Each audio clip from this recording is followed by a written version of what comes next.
back on the record. Stay ready. Yes, Judge. I just am trying to get to where I can share my screen. We need to add you as a host then. What's your profile name on the Zoom? Your screen name on the Zoom. Adam Abbate. All right, just making sure. Bear with us. Do you need it right away? No, I can start without. All right, floor is yours. So good afternoon, Your Honor. I want to start with some of the things that were addressed over the last hour and a half. First, beginning with something Mr. Merchant referenced as it related to the comments that the state made in regards to the good faith basis in which was submitted to the court, in which defense counsel claimed the evidence would show. And I would strongly bring to the court's attention that the claims that were made were material misrepresentations. And what I will say to the court, and why I say that to the court, is because the representations that were made by counsel was that Miss Daisha Young, Miss Sonia Allen, Mr. Dexter Bonds, Investigator Hill, Investigator Green, Investigator Ricks, all of these people would be called, and Mr. Bradley would be able to impeach their knowledge by saying that he specifically in his presence or to him said that Miss Willis and Mr. Wade were in a romantic relationship, and that Miss Willis and Mr. Wade were cohabitating, that they all knew that. And I would submit to the court, we didn't hear from any of those individuals. Mr. Bradley impeached no one. And I say no one because he did not impeach Mr. Wade. In order to properly impeach a witness, you have to confront the witness with the specific statements. Mr. Wade, and you can look back at the YouTube of the entire hearings of the last couple days, Mr. Wade wasn't once confronted with a statement that he claimed or said, or that is claimed that he said to Mr. Bradley. The way you properly impeach somebody, you have to confront the witness. Here would be Mr. Wade, and once he makes a statement that you believe to be inconsistent, and you have a witness who can prove that inconsistency, that's when you call that witness. And when Mr. Wade was on the stand, not once was he asked, did you tell Mr. Bradley this in a confidential conversation in your conference room that was not covered under attorney-client privilege? That was not asked. The specifics of that conversation was not asked. So any testimony that Mr. Bradley testified to is impermissible. It is improper impeachment because they did not confront Mr. Wade with it. So that's where the state would begin with the comments that Mr. Merchant made about me referencing his wife as lying. I never called Ms. Merchant a liar. I never used those words. I don't know why she made the material misrepresentations. It could be because Mr. Bradley lied to her. I don't know the reason. So, but I can submit to the court that those were material misrepresentations that were made to this court on the day a few Mondays ago, as everyone was arguing the motions to quash certain subpoenas. I'd also bring to the court's attention that during that motion to quash subpoenas, certain subpoenas, Ms. Yurdy's attorney appeared, Mr. Partridge, and he made very clear on that Zoom that Ms. Yurdy had absolutely no knowledge of a romantic relationship and absolutely no knowledge of cohabitation. Those were the specific references that he made. So what I would submit to the court is those are considered adoptive omissions that his client has made based on the statements he made because of the representations she made to him.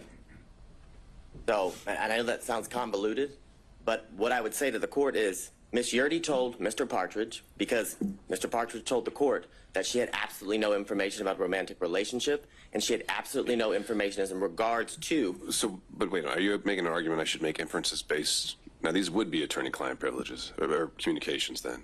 She's communicating with Mr. Partridge about what her upcoming testimony is. That's why she's hired him, and you're telling me I should infer things based on her communications to him? Absolutely, because they're not attorney-client communications anymore when he discloses them to the court and everybody else as they watch the Zoom and attend the hearing. The difference is there was no request to go in camera. There was no request to go or to have a private conversation with you as was done with Mr. Bradley. That would have been the proper procedure. So yes, I'm asking you to infer that, 100%. I'm asking you to infer that her testimony was at best inconsistent. Because the testimony of Ms.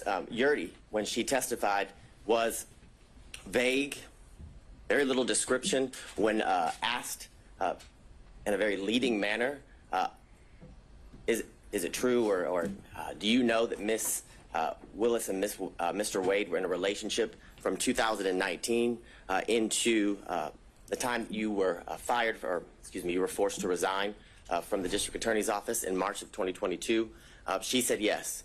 And then further, when pressed by Mr. Sadow, he talks about why she believed they were in a relationship. And what was interesting from Ms. Yurdy's testimony, that they were pretty close friends up until she left the DA's office, that she asserted to the court that on a yearly basis, Ms. Willis said, I'm in a relationship with Mr. Wade in 2019. Oh, by the way, I want to tell you again in 2020, because we're in a new year, I'm still in a relationship with Mr. Wade. And again, in 2021, the assertion is Ms. Willis then went back to Ms. Yurdy and confirmed, hey, I just want to reconfirm me and Mr. Wade are still in a relationship. It's absurd. It's absolutely absurd. More importantly, when Mr. Sadow asked her about why she believed that they were in a romantic relationship based on her own observations, she said something. He actually asked her, did you see him kissing or hugging? She said yes, but there was no description or qualification about when it occurred, what she actually saw, excuse me, was it a kiss on the cheek, things of that nature. So I would ask you to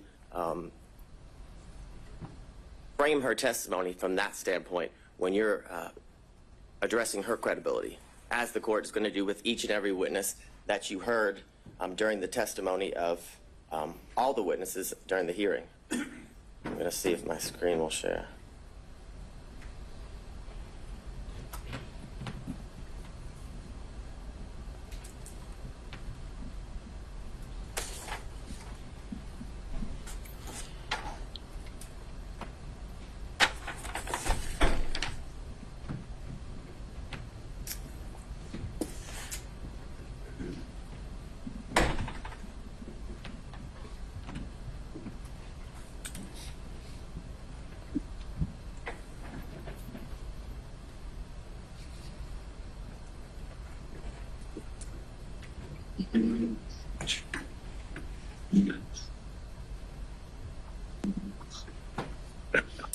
Now, I want to talk a little bit about the standard and the burden here in this instance as it relates to defense counsel and the claims that they have made in the motion to disqualify. And as I was doing a whole lot of research, I came upon this law review article from Cornell scholarship reading or publication, and they made very clear that courts have been relatively reluctant to exercise their power to disqualify prosecutors for any reason. And that goes along with the standard. What the state would submit to the court is that the defense has to show an actual conflict. And in this instance, they have to show the actual conflict would be that Ms. Willis received a financial benefit or gain and did it based, or got it based upon the outcome of the case. It doesn't make any sense. It makes absolutely no sense. And during the 3 days of the extensive testimony of all of the witnesses and the prolonged examinations of the witnesses by multiple defense counsel, they still got nowhere. We're in the same position we were in on Monday. The same assertions that were made on Monday have no answers today as we're before Your Honor. They were not able to provide any evidence as to, or to the contrary, of Ms. Willis and Ms. Wade's assertions of when their relationship began. There's absolutely no evidence that contradicts that the relationship did not begin later than or around March of 2022, Your Honor. I'd further submit to the court, because of this failure, that their assertion or their request that, one, the indictment be dismissed. There's absolutely no evidence that the defendants in this case, their due process rights, have been harmed in absolutely any way. There was zero evidence. Not a single shred of evidence was produced through any of the exhibits or the witness testimony showing how their constitutional rights, their due process rights, were at all affected by the relationship that began in March of 2022 with Ms. Willis and Mr. Wade. And because of that, the motion to disqualify should be denied, and Ms. Willis, as the district attorney of Fulton County, and Mr. Wade, as the special prosecutor assigned to this case, should be allowed to remain on this case and continue to prosecute the case to the end, Your Honor, until the trial is set by the court and is to begin. Now, the issues, obviously, you've heard a lot from defense counsel as to what the issues are for you to, I guess, determine. And here it would be the state's contention is that you must find that there's an actual conflict if you were or are to come to the conclusion that you should disqualify Ms. Willis and the district attorney's office. And looking at and what I think you're talking about, is this Ventura? it's McGlynn v. State, McGlynn v. State, 342 Georgia Appeal 170. It's a 2017 case. In that case, as it talks about the standard of proof that the defense, or the burden that the defense must show and go to show an actual conflict, is they say it's a high standard of proof, which is definitely not a preponderance of the evidence, which is a much lower burden for any party who's trying to meet that standard of preponderance. But it's clear that what the standard is that is a high standard of proof for both when determining whether there's an actual conflict and when there's forensic misconduct that is found, Your Honor. And I want to go through some of the cases that defense counsel has referenced as they argued here today and in their filings. And I guess the bright line standard, or the standard and the grounds for which disqualification is appropriate for Your Honor to be determining in all of the cases as it relates to disqualifying the elected district attorney is you either find that there's a conflict of interest or that there's been some sort of forensic misconduct. Those are, I guess, the two areas that, Your Honor, that is in your purview when you are looking to resolve an issue regarding disqualification. Now, in a recent case, Lee v. State, which is 224 Lexus 31. It's a February of 2024 case here out of our appellate courts. And in that case, Justice Pinson wrote that a trial court did not abuse its discretion by failing to disqualify an assistant district attorney absent an actual conflict of interest. And that is the case that was ruled on by the Georgia Court of Appeals about a month ago, Your Honor. Now, the cases in which defense counsel have relied on in their briefs and here today, I would submit to the court the cites are misleading, many are inapplicable, and some of them actually support the state's position. And what I would say to you is that the defendants, in many instances, combine language from the multiple cases and kind of what I would say is misstates the law as it relates to what the law or what is required in order for an elected district attorney and their office to be disqualified. And what I would submit to the court is... Let's go back to that. Show me how. Yes. Show you how. So I think the first one they cited was battle versus the state. Certainly a conflict of interest or the appearance of impropriety would be the grounds of disqualification. Well, there are a number of these cases that seem to exclusively rely on the appearance of impropriety. Right. Well, Well, they acknowledge that there's some ambiguity here, that sometimes Whitworth gets cited to Ventura, and we've got this quote that comes up where it's just they only cite to an actual conflict that must be involved. But they acknowledge the ambiguity. You're saying there's no ambiguity whatsoever. I am saying that, and why I am saying that, why I would submit that to the court, is in all of those cases, they do reference the appearance of an impropriety, but they reference that because they also find there's an actual conflict in each one of those cases. So your position would be, your review of the case law, there's never been an appellate opinion that relied only on an appearance of impropriety. As it relates to a prosecutor or district attorney, yes, that is what I'm saying. What I would say is, in those cases, they do reference the fact that there is an appearance of impropriety, but they reference that fact because when you have an actual conflict, there's always an appearance of impropriety, and those are what those cases stand for. And I guess that is the main example of what I reference as they kind of combine the language from separate and different cases and tell you that the standard is an appearance of impropriety. And I would submit to the court that is not the standard. And in my first reading, like Your Honor, I did notice that the cases each reference the appearance of impropriety, but also that that appearance arose from the fact that the court found an actual conflict in each one of those cases. So I won't belabor the point in going through all of the cases that the defense had cited, but what I would submit to the court in reading those cases is that I found that they kind of fell into 5 categories, that some that didn't concern disqualification at all, some that determined or that were about, I call it divided loyalty, which is a conflict that arises from representing becoming a prosecutor and then having represented the defendant prior to becoming a prosecutor, and then whether there's an actual personal interest in the outcome, and then others talk about whether the defendant was denied a fundamentally fair trial at the conclusion and of the case after conviction.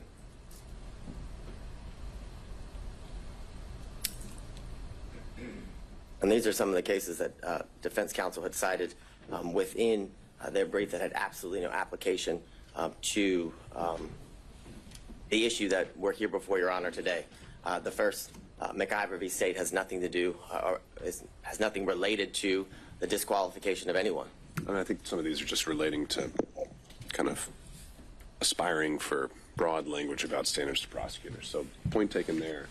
But if there are more, all right, keep going.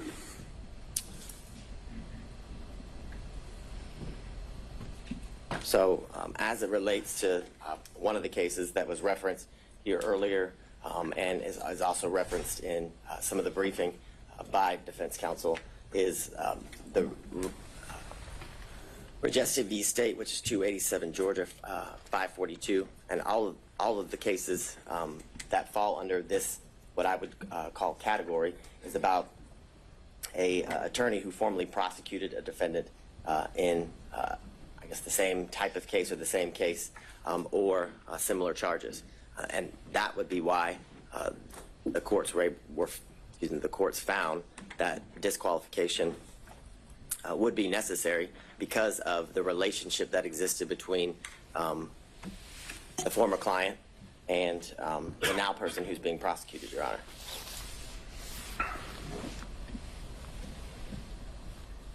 The next series of slides just goes through what has been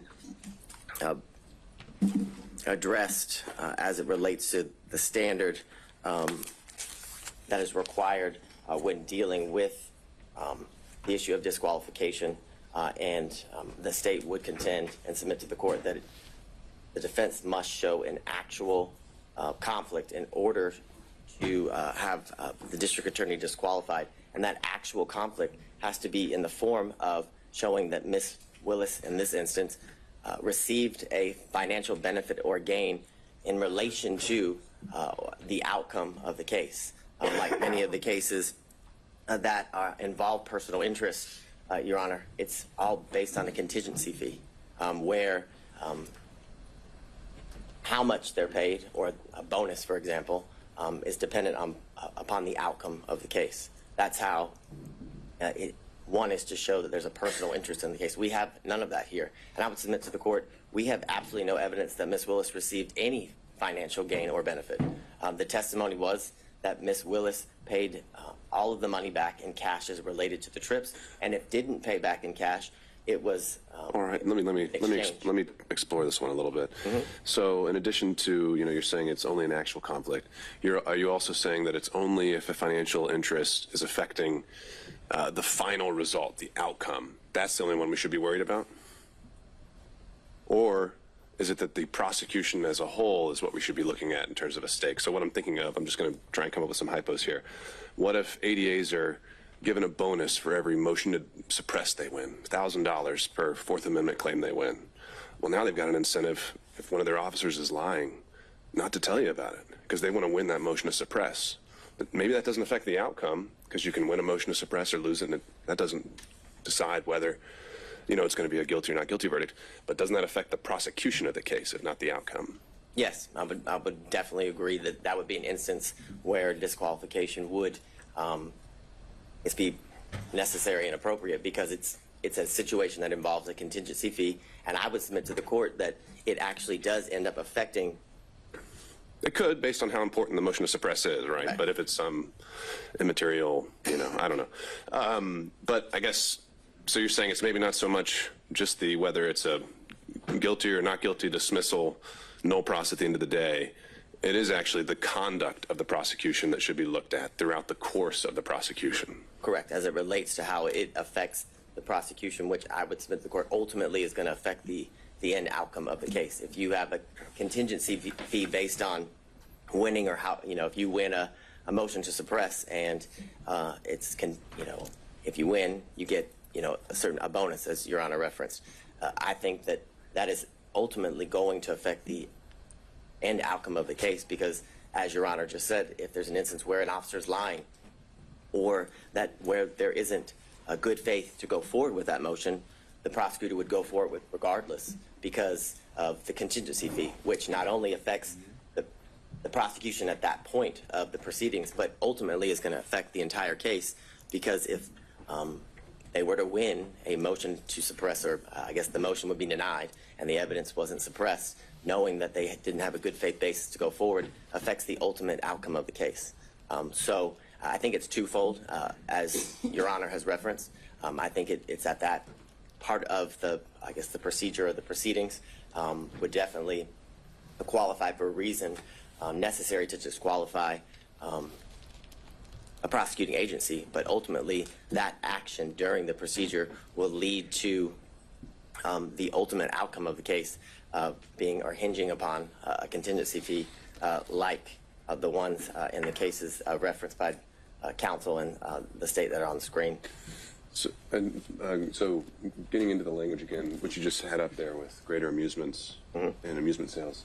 Greater amusements is one of those. You refer to the appearance of conflict as dicta. Why do you think that's dicta? I think the quote from that one is, it guarantees at least the appearance of a conflict of interest. Why is that dicta? It seems very central to the holding in the case. Because I don't disagree with Your Honor, but in that case, an actual conflict was found, and the appearance. They didn't find that. I would disagree with Your Honor.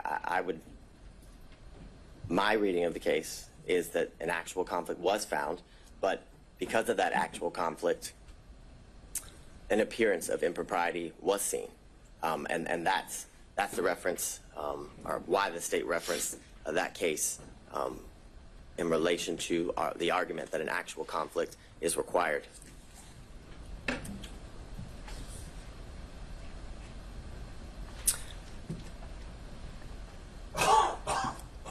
In the series of cases, Young, that was referenced by defense counsel, as well as Nichols v. State, are both instances where there's a personal interest in the case due to the situation and where at one point they were opposing parties.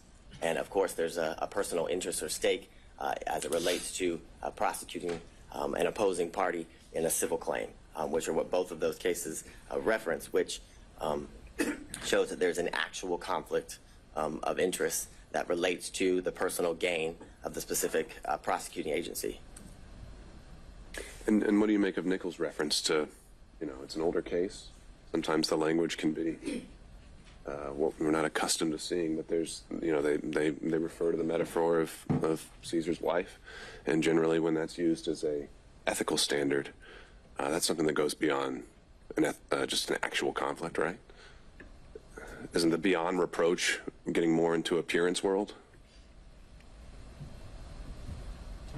Is it getting beyond? No, isn't getting into the appearance aspect of things when we're talking about Caesar's wife. And I think it goes beyond that based on the language of the holding in that case, where it literally says that the individual had a personal interest in obtaining a fee by forcing a settlement in the civil case and using the criminal case as leverage. So that's not an appearance of impropriety. That is an actual conflict of interest in which arises because of the individual's personal stake in the end outcome of the case, Your Honor. So that's how I would differentiate, I guess, the representations of defense counsel as it relates to the standard or the burden that must be shown, and why the state would submit to the court, and the most recent ruling out of the Georgia appellate courts that an actual conflict is required to be shown. So I'm going to skip through these series of slides. You've heard all about Whitworth.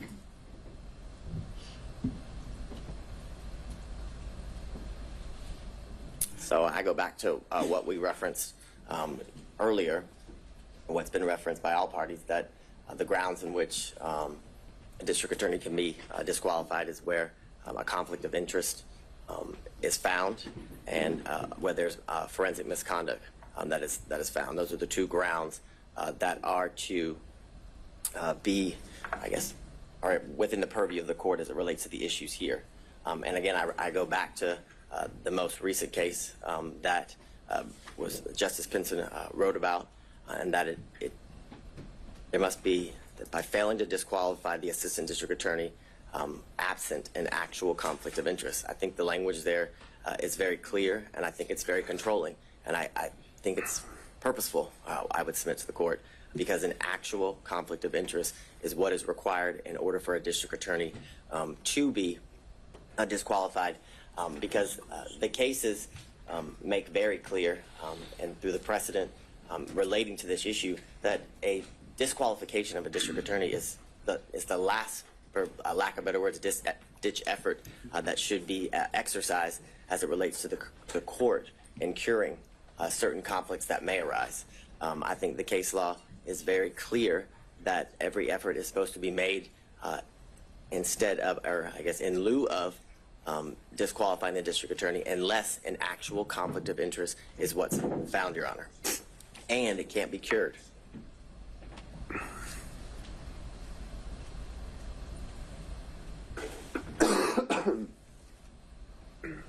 So what I would reference to the court, as was brought up earlier in Lyons v. State, 271 Georgia 639, a 1999 case where it talks about a theoretical or speculative conflict will not impugn a conviction, meaning that speculation, conjecture, things of that nature, assumptions are not enough for anything to arise to an actual conflict. And what I would submit to the court as well, that goes to the fact that what has to be shown is an actual conflict.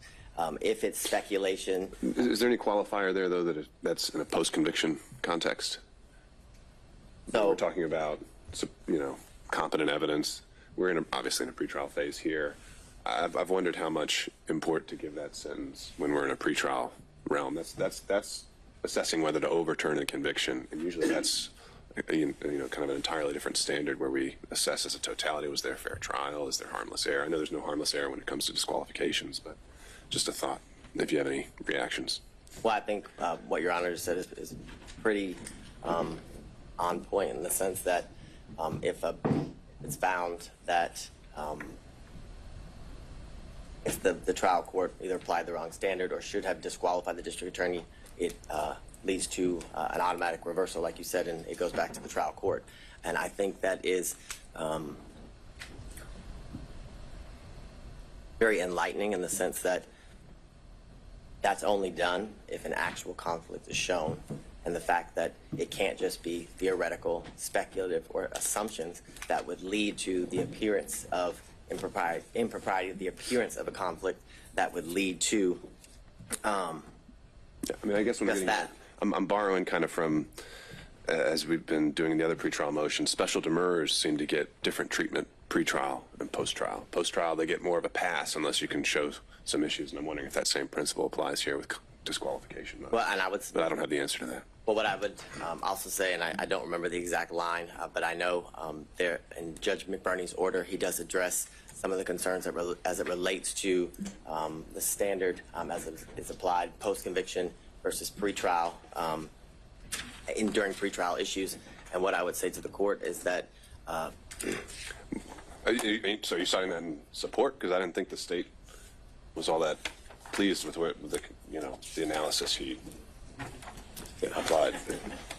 Well, what I'm citing. Legal analysis, that is. Well, I'm citing what you specifically referenced as to the standard that is to be applied pre-trial and post-trial, whether it makes a difference. And what I would say to the court is the answer is no, as it relates to the speculative nature of the allegations or the claims made by defense counsel as it relates to whether a conflict actually exists, Your Honor. What I can't do at the moment is point exactly to the page.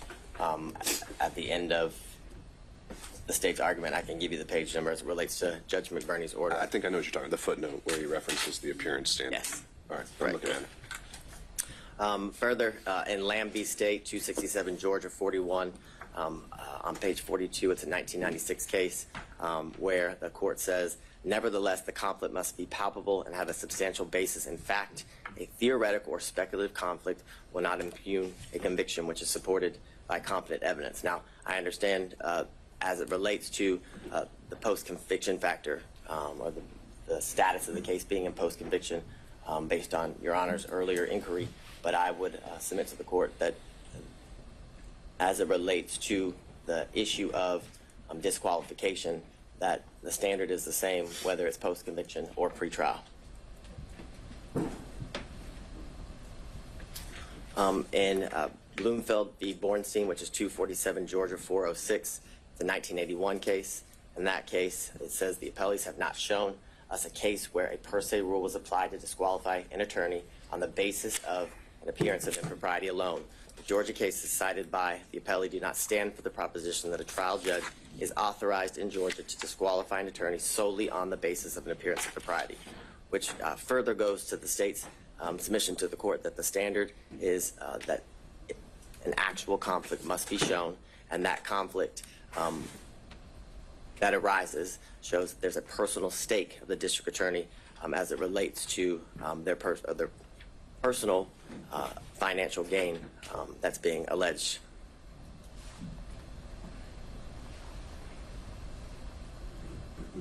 So in the case that's been referenced by all parties here today, Whitworth v. State, 275 Georgia, Appeal 790, it's a 2005 case. In that case, it says Whitworth's complaints are largely based on speculation and conjecture. Applying any evidence standard to the record, it is clear that the trial court did not abuse its discretion in denying Whitworth's motion to disqualify Morgan based upon his personal interest in his conviction. Aren't we past the speculation and conjecture aspect of this, though? I mean, the original and the core of the financial allegation was that there is a relationship and that money has changed hands. There's maybe still an open question of where the ledger stands, but I think it was conceded that that balance could run in one way or in the district attorney's favor. Is that contested? Yes. What's not contested is that a relationship did develop between and that purchases were made back and forth. That's the state's position.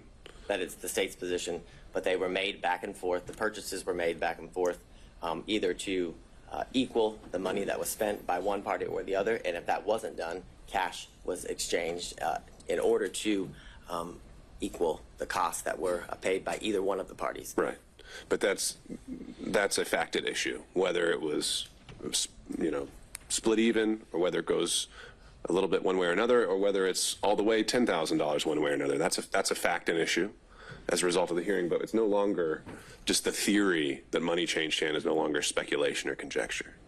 Well, I agree that money actually changed hands is not speculation and conjecture, but whether that money that changed hands had any financial benefit or gain to the district attorney, that is all speculation and conjecture. I would submit to the court. Absolutely all speculation and conjecture to harass and honestly embarrass the district attorney based on some of the questions that were asked that had absolutely nothing to do with the proceedings that we were here. For example, the lien on her alleged house, that was highly irrelevant, had nothing to do with the proceedings and the exchange of money between the district attorney and Mr. Wade. The point of that line of questioning was to, again, embarrass and harass the district attorney in a way that was very public, and in a way that was to impugn her character as it relates to that line of questioning in front of the court, in front of anyone watching the proceedings as it unfolded. And the language in Whitworth, I would again submit to the court, requires that an actual conflict must be shown, which is why the reference to speculation and conjecture is again a reference, because speculation and conjecture leads to or equals an appearance of impropriety, not necessarily an actual conflict, which I submit to the court is what is required based on the case law.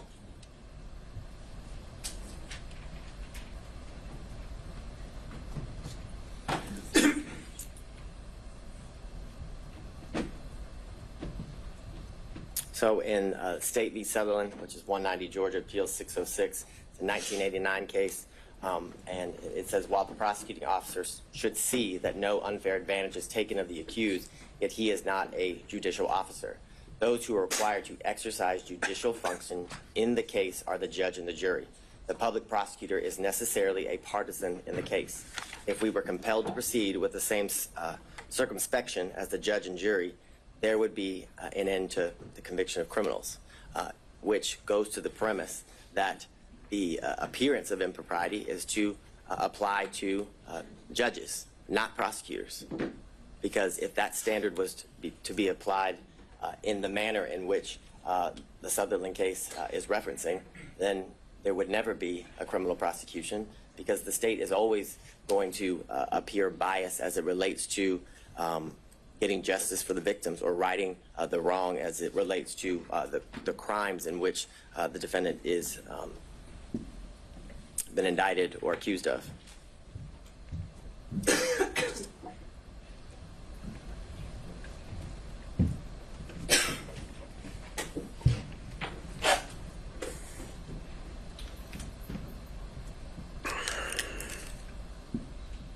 So I want to move into I guess the evidence that Your Honor saw and heard during the last couple of days, 3 total days of testimony as it relates to the witnesses. You heard from Ms. Yurdy, who the state would contend is a disgruntled former employee.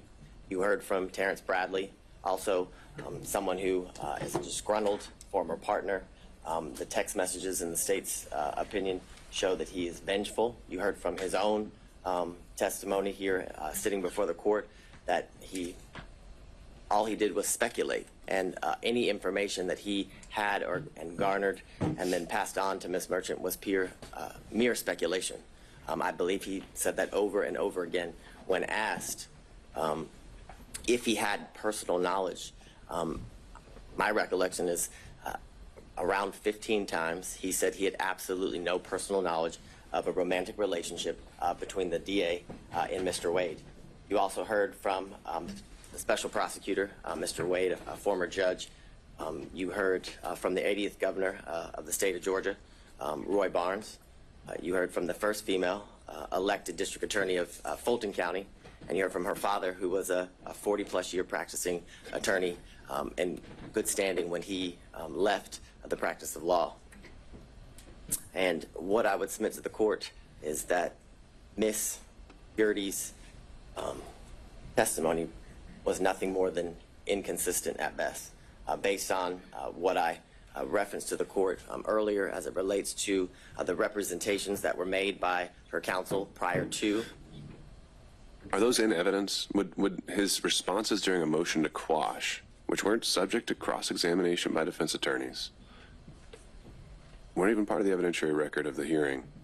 Again, I'm just kind of puzzled by that. You didn't ask the question of Ms. Yurdy, what did you tell your attorney before coming here? And then we could have dealt with privilege issues and whatever else. I would agree with the court. It's not in evidence, but it was a statement by an officer of this court to the court during a hearing related to her testimony and how we would proceed with her testimony in this hearing. But it's clear that what was represented as to why she would not have, I guess, be an appropriate person to testify was that she had absolutely no knowledge of the romantic relationship.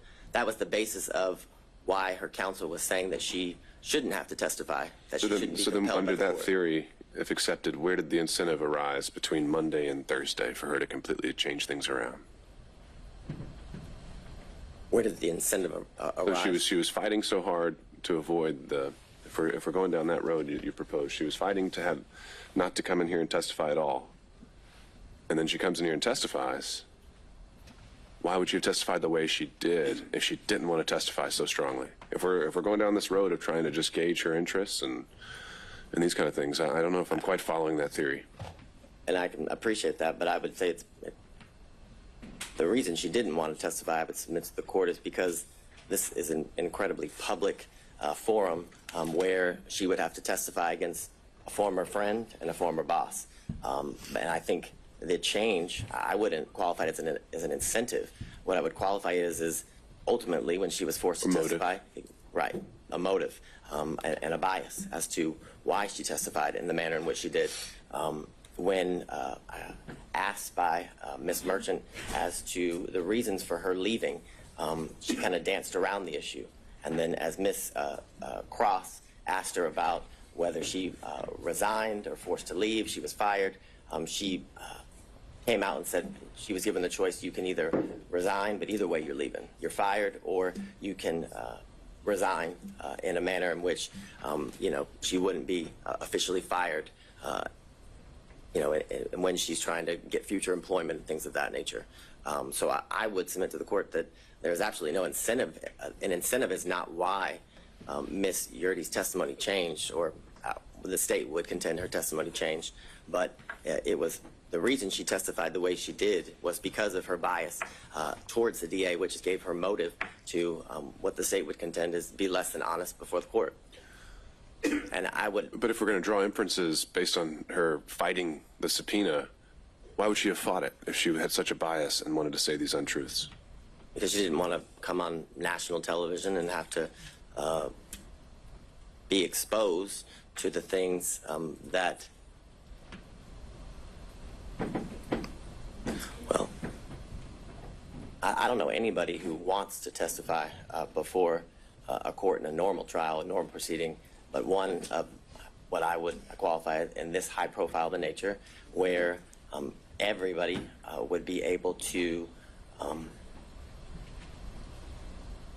watch and learn what she has to say as it unfolds in the courtroom. And I'd further submit to the court there is reference to she left the DA's office in the text message that were submitted in, I believe, what is it, Defense Exhibit 39, that it's because she released confidential information in the DA's office, from the DA's office, that led to her firing, that she wasn't. And I know I'm just because it's more conversational, which I appreciate. I know I might be getting you off script, so I don't want to use up all your time if you need to get through some other things. Next, Terrance Bradley, and I believe the one thing that the state and defense counsel can agree on, that he was less than honest at times during the proceeding and during his testimony. He, when pressed or asked by Mr. Sadow why he was fired, he basically chalked it up to a dispute between partners in a business. But when pressed by Ms. Cross, it was clear that that wasn't the reason. And what I would submit to the court, what has been referenced by defense counsel as baffling as to why the state would go into such a topic area. The state, as all counsel has when appearing before the court, has a duty of candor. And when Ms. Cross knew she was going to have to cross Mr. Bradley, she knew he lied. And she had a duty of candor to the court, in the state's opinion, to expose that. More importantly, it goes to his credibility and the statements that had been represented by defense counsel that he allegedly had made in the past. So it was important to bring that to the court's attention, because when a witness is testifying, the court is assessing their credibility and determined to whether to believe the veracity of the statements made by the witness or not. So that is the most important factor when determining whether somebody is telling the truth or a lie. Furthermore, he reluctantly, when pressed, finally admitted that he paid off the assault victim. Eventually it started with an escrow account and led to he did pay off the victim in that case. He testified over a span of 3 days, and like I referenced to the court, he must have said 15 times that he had no personal firsthand knowledge as it relates to the relationship between Ms. Willis and Mr. Wade. More importantly, when pressed by counsel, he could not pinpoint a time in which he knew that the relationship occurred. There were many instances in which he described that very well could have fallen within the time frame that was testified and by both Ms. Willis and Mr. Wade as it relates to the relationship beginning or transitioning into dating in March of 2022 and into the end of the relationship in August or the summer of 2023. And as I referenced to the court, the statements that Mr. Bradley made, the state would contend are inadmissible hearsay as it relates to the statements that he was pressed and asked about what Mr. Wade told him, because Mr. Wade was never confronted with those statements. And in order for impeachment to be proper, he must be confronted with the specific statements that are alleged to have been made in order to impeach him.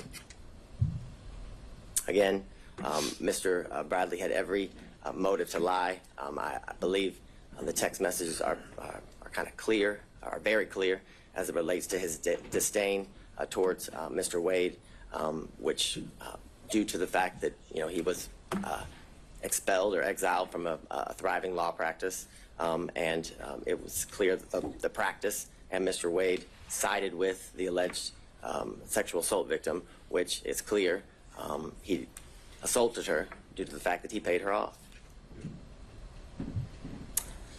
And as I referenced earlier, Ms. Merchant represented to the court that Mr. Bradley had personal firsthand knowledge basically of it all, of everything, and that he would be able to basically be an impeaching machine. I think Your Honor referenced him as the star witness when you were addressing the claims that were made by Ms. Cross in relations to Ms.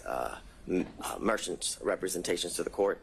And what I would submit to the court is that all Mr. Bradley's representations as it relates to whether or when the relationship between Ms. Willis and Mr. Wade began, and whether they cohabitated, because that was a promise that was also made, that he would be able to impeach the investigators as it relates to cohabitation, was mere speculation, gossip, and innuendo. And this is, Your Honor. The impression I got, and we can correct this while we're all here together, is that Mr. Bradley directly overheard a statement from each of these individuals that they could be impeached with. Ms. Merchant, is that accurate? Directly overheard. Which ones are we talking about? Well, essentially, that kind of seemed to be All of them. You had said Allen, Bond, Young, and then the investigators, Hill, Green, and Ricks, could all be directly impeached by statements overheard by Mr. Bradley. Yes. In reference to your question, the unequivocal answer was yes. And when Your Honor is looking through the text messages, I would submit to the court that the text messages don't even say or indicate what was represented to the court in relation to the good faith basis for this motion to disqualify as it relates to the testimony of and the ability to impeach witnesses through Mr. Bradley. What's been referenced by all counsel is Mr. Bradley's assertion of absolutely as it relates to whether the relationship existed prior to Mr. Wade's hiring. And the question in itself involves speculation because it asks, do you think it started before she hired him? And he says absolutely. He doesn't say he knows. He doesn't provide any context as to how he knows. And in these text messages and through his testimony with the court, the source of his information was unclear. What I would say to the court, as to a lot of things, other than the one conversation that allegedly occurred between Mr. Wade and Mr. Bradley, and I would submit to the court that that conversation never occurred. That would be the state's contention. And how do we know that? We know that because that conversation was not confronted, or Mr. Wade was not confronted with that conversation. And that is evidence circumstantially, and I'd even say direct, as to that conversation not existing. Because based on the representation made by defense counsel, it would be clear that that would be a conversation that would have been relayed to, because it wasn't privileged, as Your Honor found, that would have been relayed to Ms. Merchant. And if that conversation happened, you better believe that would have been a conversation that defense counsel would have confronted Mr. Wade with and against. And the reason they didn't do that was because it didn't exist. Again, you heard from Mr. John C. Floyd III, the district attorney's father. As Your Honor heard, he was a well-respected member of the legal community for over 40 years. But the importance of his testimony was to provide the court with corroboration as it relates to the years leading up to the relationship that transitioned into dating between the district attorney and Mr. Wade. What he testified to is that he moved into her South Fulton home in 2019. The evidence of his moving into that home at that time was his Georgia driver's license, official government document. He further testified that not only did that just Ms. Willis and himself live at the South Fulton home, but that he often would see on numerous occasions the significant other of Ms. Willis that was not Mr. Wade. He referenced that that person had a nickname of Deuce, and that he kept a lot of his belongings in the garage of Ms. Willis. He specifically said he kept a lot of his disc jockey equipment, is how he referred to it when before the court. He made very clear that he had never seen Mr. Wade at the South Fulton home that is owned by Ms. Willis. He made clear that he lived in that home with Ms. Willis and Ms. Willis alone, other than her two daughters who would occasionally visit that home until after February of 2021. But what precipitated the soon move of Ms. Willis to what I would reference as safe houses for her protection was a protest that occurred before her home in February of 2021. He then expressed to the court that Ms. Willis moved in the spring of 2021, and that due to these threats that were taken very seriously, he had only seen his child 13 times. He said, in reference to the questions by defense counsel that were in a, and I'm just going to be straight up with the court, they were trying to make Ms. Willis a liar, what is how I would submit to the court, in the sense that she testified that she was concerned for her safety and her family's safety, which included her father and her daughters, and that Mr. Floyd remaining in that home kind of rebutted all of that, made it so it wasn't true.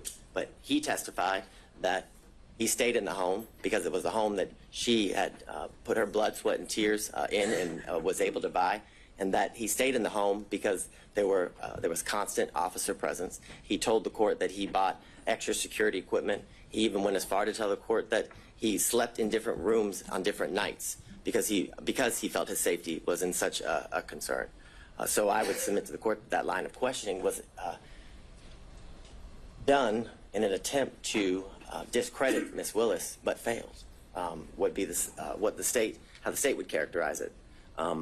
Then he testified about the first time that he did meet Mr. Wade, which is in 2023 here at the district attorney's office, and he talked about how he kept cash in his home and why Ms. Willis kept cash in his home. And what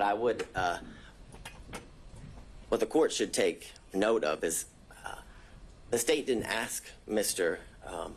Floyd about the cash in his home. That came out through the cross-examination of defense counsel. So there was, I guess, an implication that Mr. Floyd only did so due through his preparation with the state and his hearing and seeing news articles and clips related to the testimony that had occurred prior to him. But I would submit to the court that it's telling that that information came out through questions that were asked by defense counsel, which gives credibility to the statements that were made. And he further explained as to why he taught his daughter to keep cash in the home as it relates to financial independence and having a safety net.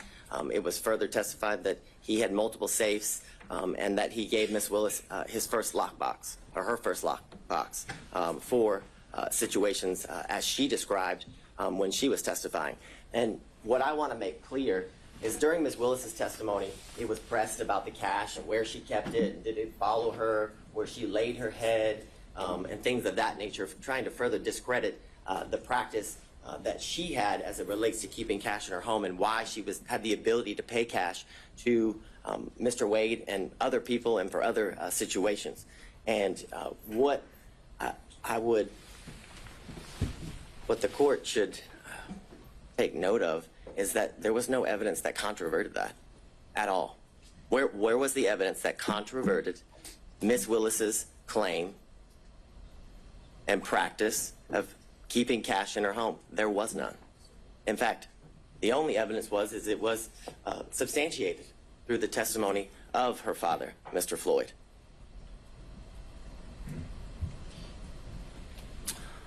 Furthermore, you heard from former Governor Roy Barnes, and his testimony was significant and important because how I would phrase it, Your Honor, is it debunks. Let me on this point, and I think you might have had a more recent opportunity to review his testimony than I have.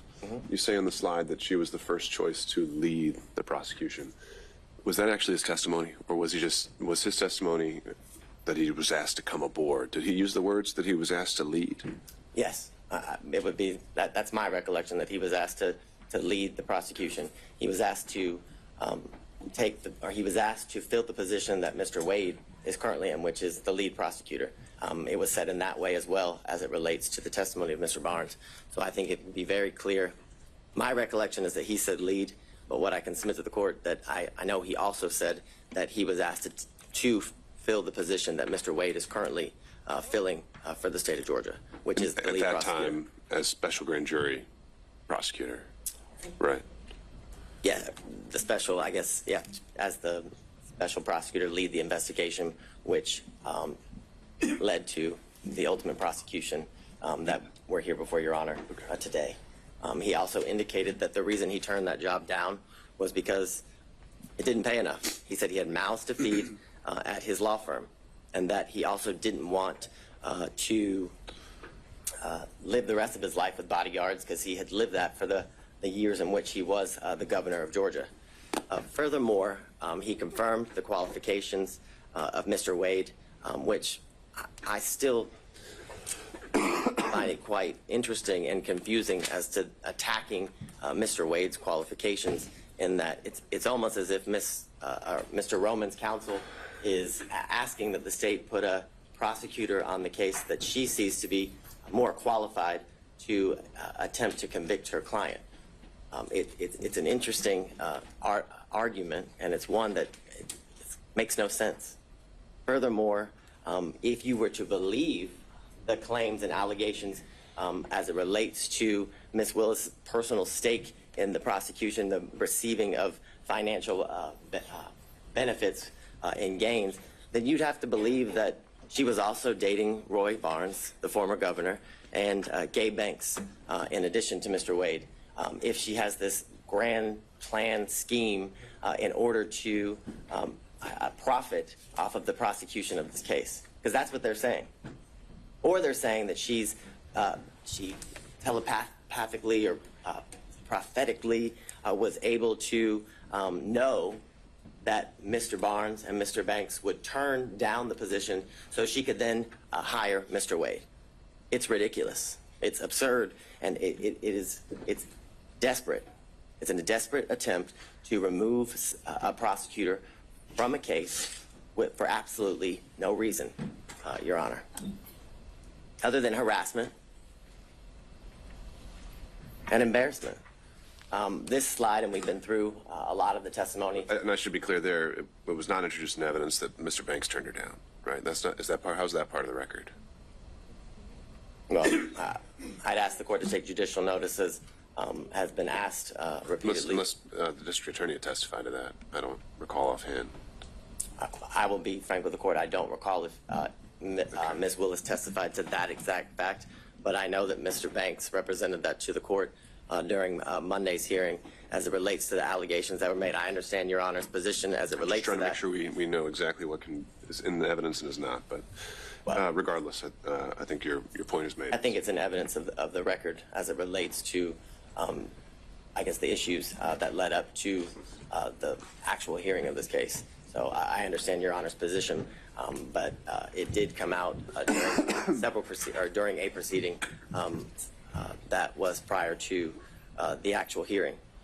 This slide is just a chart showing kind of the testimony of both the district attorney, Ms. Willis, and Mr. Wade, as it relates to how they met, how or when Mr. Wade became the special prosecutor, when their relationship evolved into a romantic one, talking about the trips in which they took after their relationship evolved into one that became romantic, and when it ended. And what, again, I would submit to the court is that those facts were consistent, and the only person who contradicted that when the relationship started was Ms. Yurdy. And what I would bring to the court's attention is that it was represented to the court that Ms. Yurdy was a witness other than Mr. Bradley who could bring to the forefront this issue of cohabitation. And when pressed and when asked about it, Ms. Yurdy had absolutely no information as it relates to this alleged cohabitation. It was false. She said she had no information. She was asked about trips. She said she had no information about the trips. Yet, she's such a good friend that Ms. Willis confirmed each year that Mr. Wade and her continue to be in a relationship 2019, 2020, 2021, until their relationship ended due to her forced resignation and splintering of their friendship, Your Honor. I guess several exhibits obviously were tendered in. Most of them were exhibits that came from the sealed divorce of Mr. Wade and Ms. Jocelyn Wade, contracts for legal services, trip itineraries, and the text messages. And I would specifically reference prior to today, the only text messages that were before Your Honor were defense exhibits 26 and 27, which it's the assertion of defense counsel that what those show is that Mr. Bradley had information as it relates to the relationship starting prior to March of 2022, and that's just false. Those text messages do not contain that. It does not pinpoint, just as Mr. Bradley couldn't, when the relationship actually started. And furthermore, you have the testimony and the evidence of the text messages that it was mere speculation. If you, as Your Honor, reviews the full chain of text messages, it is clearly Ms. Merchant and Mr. Bradley going through what I can describe as nothing else other than a mere fishing expedition between the two of them at first, because it's asked about certain members of the DA's office who would have information as it relates to specifically, for one, Ms. Young. It is asked whether she would have information, and he had no idea. He said he assumed, he was speculating. And that is the same as each person that was subpoenaed in reference in the text messages. All of that was speculation. And you know it was speculation because not a single one of them testified. That's telling. Because if it wasn't mere speculation, if it wasn't mere gossip, and if it wasn't mere conjecture, each one of those people who were subpoenaed would have been called to testify, like District Attorney Willis was, like Mr. Wade was, in order to be confronted and then impeached by Mr. Bradley.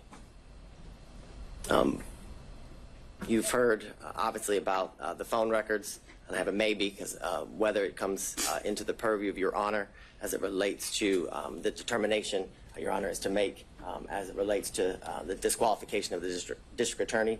You also have the affidavit from the employee who worked at the winery who confirmed that Ms. Willis did, in fact, pay in cash up to more than $400. And I understand that this is part of the proffer of the state, but it's important because that is a witness who the state didn't go find. That is a witness who went to CNN in order to confirm what Ms. Willis testified to, further giving her statements credibility and credence before the court. You heard about... Well, before we move on from that one, other than the foundational concerns, would you have a response to the proffer of the cell phone records? I have, I'll get to that now. I was going to get to it later, but I have several foundational concerns as it relates to the cell phone records. I don't think I've ever, as Mr. Sadow's motion makes very clear, the state uses cell phone records routinely. And I would agree with that. We use them routinely. But we use them with an expert. And they're always challenged. Right. So, like I said, in the interest of time, setting aside the foundational concerns. Oh, I thought you were asking about them. No. Focusing on the substance of them, assuming that it would be admissible in the guise that he's proffered. Maybe you have that further up, but what's the reaction to that? So, what I would say initially is that due to the fact that they were analyzed by someone who was a non-expert, the analyzation of those cell phone records were not properly peer-reviewed. They were not, it's clear from the state's review that the normal practices that are used to check the use of which kind of data is being used in reference to the two specific dates, I believe it's September 10th and 11th and November 29th and 30th, the affidavit that is used to say that Mr. Wade remains at Ms. Willis's, or in the area of Hateville, because again, during the hearing, the address for the Yurdy condo never came out. It was just that it was the Hateville condo. The actual phone number for Mr. Wade was never established. And the documents that were provided to the state that were certified business records did not have a subscriber page. So we have no idea that the number belongs to Mr. Wade. Now, I understand Your Honor wants to look past the foundational issues, and I can appreciate that. But the foundational stuff is very important as it relates to the admissibility of the records. No doubt about that. But if somewhere, how they were able to survive those foundational concerns, do you have any reaction? Yes, I do, and I will skip forward so I don't. So what's interesting is that the records that were provided they start in January of 2021, and they go, I believe it's to November 30th, I think is what of 2021, the span of the records. And you heard from all of the witnesses, including Ms. Yurdy, that Ms. Willis did not move into the Hateville address until April of 2021. That was the testimony from all of the witnesses, April of 2021, and that she lived in her South Fulton home from when she met Mr. Wade in October of 2019 up until when she had to move. And the assertion by defense counsel is that Mr. Wade and Ms. Willis began a relationship right after they met in October of 2019. What's interesting and what's telling is that Mr. Wade's handset doesn't once appear in anywhere near the area of her South Fulton home, but they're dating, but they're in a serious relationship. And if you were to believe what the defense counsel says, that they have been in a relationship from October of 2019 up until she moves in April of 2021. So, a year and a half or so, but he never once enters the area of her home. But they want you to believe that that's a lie, which is why counsel for defense continued to press District Attorney Willis and Mr. Wade as to whether he had ever been to that South Fulton home. Well, this corroborates that that was not a lie, that he had never been to that home, and it's more than suspect if you've been in a relationship, as they claim, for all this time, but never once went to the house. So I think that's telling. What I would also bring to the court's attention in the state's initial review of the records, that from January of 2021 to March of 2021, those times when Ms. Willis did not live again at the Hateville address, she didn't move there until April of 2021, that his handset appears in that area 23 times. Sure. How do you reconcile that with his testimony that was alluded to, I think, by opposing counsel, the reasons he gave for being in the area? Well, would those line up to 23 times? I think, well, it didn't give too many reasons for being there, right? Well, I think that's the point. I would say yes, that is the point. He referenced that that's an area that it was not uncommon for him to be in, and clearly that is the case because Ms. Willis didn't live in that area. So again, it's further corroboration as to what Mr. Wade indicated to the court. And after Ms. Willis moved into the condo in April of 2021, they appeared 35 times. Now, I want to make clear to the court, both Ms. Willis and Mr. Wade never denied that he had been to that condo before. The specific testimony that was elicited by Ms. Willis and Mr. Wade was that he had never laid his head, was the direct quote, at that condo, which these records don't prove that he laid his head anywhere. If you were to believe the analysis, or if you were to give credence to what the non-expert says as it relates to Mr. Wade's handset in September and November for the 3 to 4 hours that the phone is alleged to have remained, that doesn't disprove anything that was testified by both Mr. Wade and District Attorney Willis. It was that he visited there.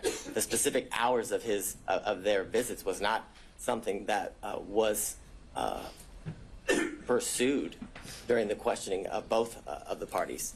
So what I would also submit to the court is that if you look at the days as it relates to in September and November, the use, the type of information that is used to make the plots for the longitude and latitude of the handset is data records. It's not voice records. It's not SMS or text messages. It's data records. And it is not uncommon for an expert to testify as it relates specifically to AT&T records that actual data record is unreliable as it relates to the location of the handset due to the type of information that it is, that it's data. It's not the voice and the SMS, which I know, Your Honor, as has been referenced, was a prosecutor not only here in this county, but for the federal government, where this kind of information is commonly used. So in the comments that were made by the court, it was clear that you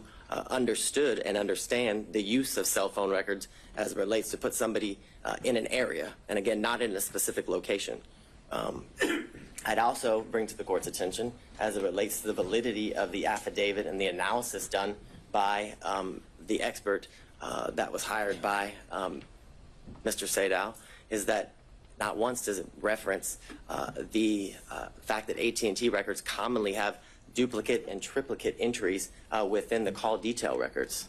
That is something that is commonly seen, and that is something that is seen in these records. And that is something that leads to the incorrect number of times that has been alleged that Ms.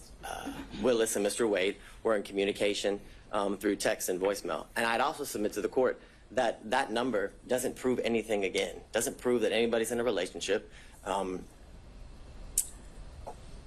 It proves that they were in communication with each other. And I think Your Honor can use your own life experience as it relates to people you work with or friends that you are close with, and the number of times that you make calls to any of those people. I can submit to the court that I have a friend who I have been friends with for 15 years, and she worked in the office previously with me. And based on our professional relationship and our personal relationship, the friendship that we had and still have, that we talk 30 times a day. So and that doesn't mean we're in a relationship. So the assertion that the number of times that Miss Willis and Mr. Wade have spoken to each other, whether it's through text message or phone, it has no validity as it relates to them being in a relationship. What I would submit to the court is that what was shown through all of the evidence was that there's been a true cost to Miss Willis as it relates to her life, that she had additional expenses that she had to endure because of her position, in the sense that she told the court that she had a mortgage, but on top of that mortgage, that in a house she didn't live in anymore, she had to pay for a safe house, that her home was vandalized, and there were racial epithets and sexual bigotry that were spray painted onto her house. The concern of her safety and her life is something that was testified to, and the fact that this job has led to the isolation and separation of her from her family and friends, which was given credence, and the credibility of those statements were provided by her father, Mr. Floyd, that he had only seen his daughter 13 times since all of these instances occurred. The full nature of the statements and the falsehoods that, for example, in these text messages that were purposefully leaked to the media as it relates to Ms. Willis's daughter, subjecting her position in school, that she flunked out of college, which isn't true, which in fact she has graduated from an HBCU. But what's been leaked to the media is the fact that she flunked out of school and someone other than her father moved her, which again, the validity of which was never shown. And all the while, Ms. Willis, facing these costs, has been able to continue to do the work unrelated to this case, which is shown in the fact that Atlanta's murder rate and violent crime rates have decreased while she has been in office. What was shown through the testimony of all of the witnesses and through the evidence that Your Honor heard was that there wasn't an actual conflict, that the defense failed to provide any sort of actual conflict in relation to Ms. Wade's, I guess, the relationship that transpired from the relationship between her and Mr. Wade, and that there was absolutely no evidence of a financial benefit that she gained as it relates to the prosecution of this case and the ultimate outcome of the case. The corroboration of all of that is the things that Your Honor is very much aware that she could have, I guess, financially benefited from, stretching out the case, for lack of better words, by the special grand jury recommended that 39 individuals be indicted. But through her sifting through the special grand jury's report and all of the evidence with the team that indicted the case, they only went with 19 of the defendants, which had she gone with all 39, based on the defense counsel's assertions, would have given her the opportunity to certainly find these financial gains that are claimed through the allegations of defense counsel. More importantly, why would Ms. Willis repeatedly ask this court to set a trial date as soon as possible if her motive in prosecuting this case was to continue to financially gain, as alleged, from the prosecution of this case. It doesn't line up. It doesn't make sense. And it doesn't make sense for a reason, because it doesn't exist. More importantly, this office has multiple RICO and as well as large-scale cases like this one, and much larger. And they also have, there's a lot of high-profile prosecutions. If Miss Willis's ultimate goal by hiring Mr. Wade was for her financial benefit, then she would put Mr. Wade on every single one of those cases. So she could certainly revel in the riches and lavish lifestyle that has been referred to by defense counsel, which there's been absolutely no evidence of. The evidence was she stayed at a DoubleTree in Napa, a DoubleTree. I don't know that to be a lavish hotel. Most people, when they go to Napa, if they want to lavishly experience Napa, stay at the Ritz-Carlton, the Four Seasons, things of that nature, not a DoubleTree. So the allegations and assertions that Miss Willis was living the lifestyle of the rich and the famous is a joke, absolute joke. As it relates to what you heard, and the secondary issue is the forensic misconduct. And for lack of better words, what it has to be shown is that the statements that were made by Miss Willis related to the prosecution of the case and ultimately the guilt or innocence of the defendants. And we have none of those statements. There's been no evidence. Nothing has been provided to Your Honor as it relates to Ms. Willis's specific statements made about any of the defendants and in relation to the guilt or innocence of any of the defendants. I forget which defense counsel referenced the fact that she said she had a 95% conviction rate. Well, what Ms. Willis's job is to instill confidence in the community as to how well she is doing as it relates to her constitutional duties. And that was exactly what was done when she referenced that she had a 95% conviction rate from the previous year that she was serving as the district attorney. More importantly, it's been the allegations about race and religion being imputed in her speech, and those comments were directed at the defendants at this table. And if you listen to the speech, those comments are directed at two elected or political officials. I believe it was Marjorie Taylor Greene and Ms. Bridget Thorne, who is a member of the Fulton County Board of Commissioners here. She specifically used their names. I don't know that they, and my knowledge is they're not supposed to be sitting at the table, and I haven't seen them in my work as it relates to this case, Your Honor. So those allegations that Ms. Willis committed forensic misconduct are, again, there's no validity to them. There's no evidence of them as it relates to any of those comments, which this is an issue that Judge McBurney has previously ruled on when these same allegations were alleged as it relates to extrajudicial statements made by Ms. Willis, and it involved a statement that the words fake electors were said by Ms. Willis, and he found there was absolutely no conduct that was impermissible as it relates to forensic misconduct.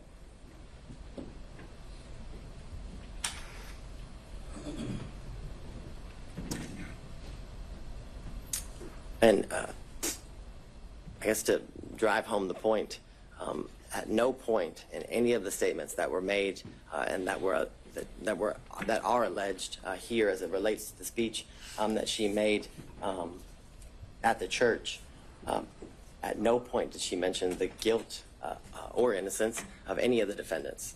She, again, was merely responding to comments made by Marjorie Taylor Greene and Bridget Thorne, two other political officials, therefore making her comments not even close in the realm of any sort of forensic misconduct.